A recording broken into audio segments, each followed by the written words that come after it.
Provo, Utah. It has its perks, but should you live there? We surveyed 58 people who live there, and here's what they had to say. So here's our list of 10 reasons why you shouldn't move to Provo, Utah. Number 1, Provo has a bit of an inversion problem. This mostly happens during the winter when the dirty air gets trapped inside the valley, and it can smell really bad. People with asthma have a hard time with it, or people with other respiratory problems. But this can also happen during the summer.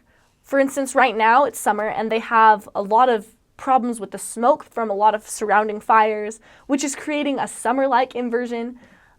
So the air quality just isn't the best at any given point in the year, but mostly during the winter. So if you have some sort of respiratory problem or you're concerned about having really clean air, Provo probably isn't the place for you. Number 2, parking can be hard in Provo, especially because there's a university, so a lot of students are trying to park, and a lot of the parking is saved for housing or student parking. It can be hard to find a place to park. You can park on streets, so there are places that you can find, but it's not as easy as in other cities that are nearby. Number 3, if you're living in West Provo, there aren't a lot of grocery stores nearby. There's a Smith's 200 West, and beyond that, if you keep going west, there's no other grocery store. So you have to go to the Smith's or further to the Walmart or to the other grocery stores that are in Provo. So if you're living in West Provo, you'll want to make sure you've got a car or a way to get groceries to your house or to make it to the store. So if you don't have a car, that's something to be aware of. If you do have a car, are you willing to drive that far to get to the grocery store? Number 4, because Provo is a college town, there's a lot of student housing. We have both BYU and UVU students looking for housing, so most of the housing that you're going to find is contracted for them, and if you're not a student, it may be harder to find some housing that you're able to get.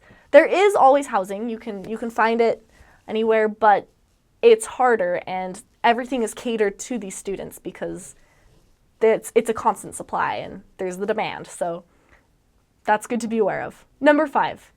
The traffic in Provo can get a little crazy, especially with all the construction that seems to always be going on. Number 6, Provo has railroad tracks. In very South Provo, we've got the tracks for the front runner, and sometimes the gate can go down and you might be waiting for several minutes before you can go through. So it's good to be aware that they are there, not only for safety reasons, but so that you don't plan an appointment and try to get there last minute and have to wait for a railroad. So if that's something that bothers you, this might not be the place for you. It is something that can be easily avoided and planned over, but it's good to be aware of.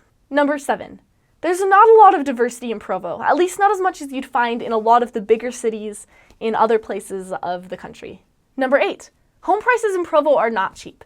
It costs about $300,000 for the average home, and that's lower than the Utah average, which is about $350,000. So this could be a Utah problem and less of just a Provo problem, because Utah's home price rates are higher than a lot of other places, and they're increasing. In 1 year, the prices in Utah went up by about 12%, and they're still increasing.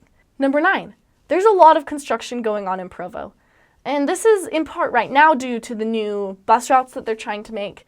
They're doing them all on all of the main roads, so the construction is going on in the main roads, which is making it mess up a lot of commutes and regular travels, but there always is a lot of construction going on, just in different parts of the city. That's something that comes, the bigger the city, the more construction there will be regularly. So that's just something to be aware of. It can get a little in the way and be a little bit annoying. Number 10, city events can get very busy, especially city holiday events like parades or park activities. So if you're going with a family or with friends or with a group, make sure you watch the people in your group, because it's easy to get separated with all of the people there, especially with children. If you have children with you, maybe either avoid the big city events or just keep a tight watch on them. I hope you enjoyed that video. Did we miss anything? If you've lived in Provo, Utah, let us know what you think in the comments below. We'd love to hear what you have to say. If you're interested in learning more about Provo and the pros and cons of living there, feel free to check out our website. It's lifey.org, that's lifey.org/Provo-Utah. We'll put a link in the description below. It's basically, we've just put all of our surveys there, some responses that we didn't mention in this video. There's just a lot more resources that can help you make the decision of whether or not to move there. or if you just want to learn about Provo, that's a good place to go as well. Thanks for watching.